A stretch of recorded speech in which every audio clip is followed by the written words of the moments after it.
আসসালামু আলাইকুম বিজয় 24 টেলিভিশন স্বাগতম। জয়পুরহাটের আক্কেলপুর উপজেলার পালসা গ্রামে প্রবাসীর জমি দখল ও গাছ কেটে ফেলার অভিযোগ উঠেছে। ভুক্তভোগী এখন প্রশাসনের হস্তক্ষেপ কামনা করছেন।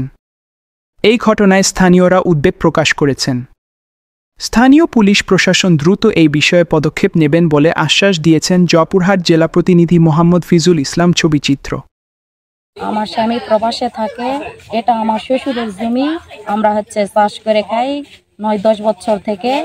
তে হঠাৎ করে আমার ভাসুর ওয়াজেদ উনি আসে দাবি করে এই জমিটা ওর। তে আমি মনে করেন যে জমি চাষ করেছি, এটা আমরা ফসল লাগাবো, উনি লাগাতে দিবে না বলে উনি হাসা দাউলি আসে আমার এই কলার গাছগুলা সবগুলা কেটে ফেলে দিছে। ওর দাবি এই জমিটা উনি নিবে। ও আমাদের দলিল দেখায় না, শুধু বলে যে এই জমি ওরই। না হলে তো 50-60টা গাছ কাটিছে। কলার গাছ আছে, লেবুর গাছ আছে, জলপির 3-4টা গাছ আছে। এই রোড দিয়ে যাচ্ছি, আসে দেখতেছি ওয়াজেদ আসে এই গাছ কাটতেছি, কলার গাছ কাটতেছি। আর জমির মালিক আমি। ওইটা টুকুস তো আরো 8-10 বছর আগে তো টুকুস খাচ্ছে, আজকে কই থেকে দাবি করো তুমি? এই দাবি বলে হাসার দাওয়া আনে এই গাছগুলা কাটিছে। এই গাছগুলা কাটা অন্যায় হয়েছে। আর কলা এগুলা ধরা কলা মনে করেন যে কাটে নষ্ট করে দিছে। 2-4 দিনের ভিতরে কলাগুলা বাজারজাত করা যেত। এই বিচার সালিশের মাধ্যমে যদি কোনো একটা সমাধানে আসতো তা হতো, কিন্তু কলাটা কাটে সে বিশাল অন্যায় করছে। এটা সুষ্ঠু বিচারের একটা করা উচিত। ওয়াজেদের ভাইয়ের আমরা জমি কিনেছি, ওয়াজেদ আমার দাম দর সব ঠিকঠাক করে দিয়ে ওয়াজেদ আমার উপর কেস করেছে।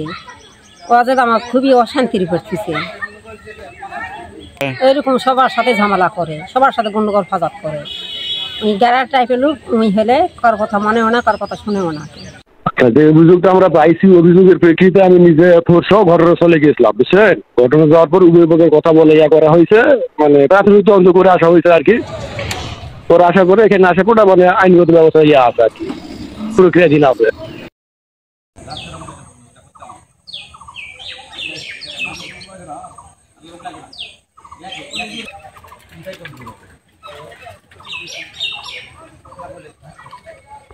যেটা নিউজ করতে তাহলে আমি করে নিচ্ছি।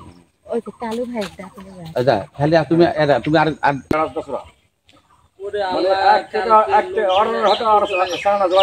তাই করবো।